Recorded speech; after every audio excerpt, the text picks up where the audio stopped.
What's up, Ravens fans? Mick and I are both back now, and it's the eve of training camp, so lots of good questions to dive into for this week's Ravens Mailbag. So the first question today comes from J. Gomez 33, and the question is there a chance, like in other years, the Ravens could still add another veteran wide receiver late in the offseason, or is the wide receiver core transformation officially done? And also greetings from Germany. Well, hello, Jay Gomez.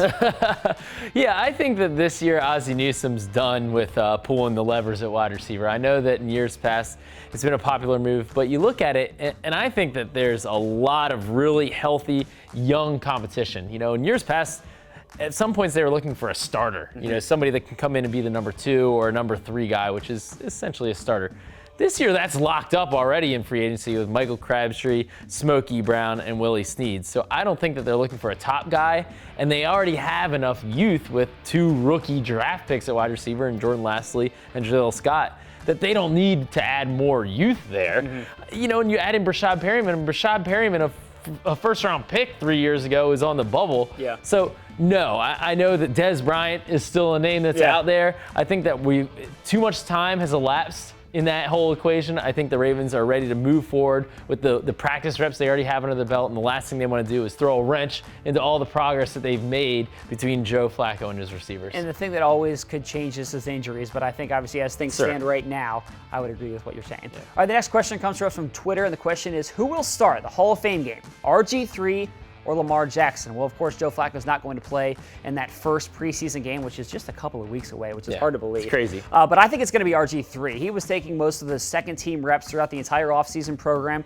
The Ravens have been pretty clear that obviously Joe Flacco's the starter. I think that RG3 has taken the bulk of those second-team reps, like I said, and Lamar Jackson, I say right now, is behind RG3. Now, look, I don't think it's as important who starts the preseason game. That's not what really matters. What matters is who plays the most, and I think that the Ravens are going to give Lamar Jackson a ton of reps throughout this entire preseason because, look, Joe's going to be the starter once we get into the regular season, so they want to see what Lamar Jackson can do in game reps at this point. So you got to give him the reps, and I think he's going to get a ton of those, not just in the Hall of Fame game, but throughout the entire preseason. Right. The most important part of Lamar Jackson's development, which is the long-term goal right now for him, is playing quarterback and getting those reps, and he's not going to get it. This is his best chance.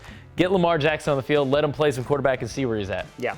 The last question comes from AJ, and it's, who will be the most improved second-year edge rusher, Tyus Bowser or Tim Williams? I think Tyus Bowser is the guy that I'm going to stick my flag in on. Bowser is coming off a season in which he had 3 sacks and a pick. He's been one of the most consistent and best performers at outside linebacker throughout the offseason. That's even coming from his defensive coaches. So I think Tyus has really made a lot of strides. I mean, here's a guy who started really hot last year, and then I think he just kind of hit the rookie wall. He even admitted that. It's just a long season for rookies. Now he's more mature. He knows what to expect. He's had a little more time off his feet. He's had more rest this offseason. He's a talented, explosive guy who can play both getting after the quarterback and in coverage. I think Tyus Bowser has a lot, but that's not to take anything away from Tim Williams. I think Tim Williams, he's shown a lot of improvement in stopping the run to me this offseason. I think that's where he's improved his game a lot. So both are going to make improvements, but I think Tyus Bowser is going to have a much bigger role this year. Yeah, the Ravens have high hopes for both these guys. When we talk about how important preseason reps are, I think Tim Williams will definitely benefit from these preseason reps. So, and Tyus. And Tyus, both these guys. So that does it for us in this week's Ravens Mailbag, but training camp starts on Thursday. Practice is early in the morning, so we'll be bringing you highlights, news, analysis throughout the summer. So football is here, and we can't wait to get started. That's it for us. Thanks for watching. Have a great day.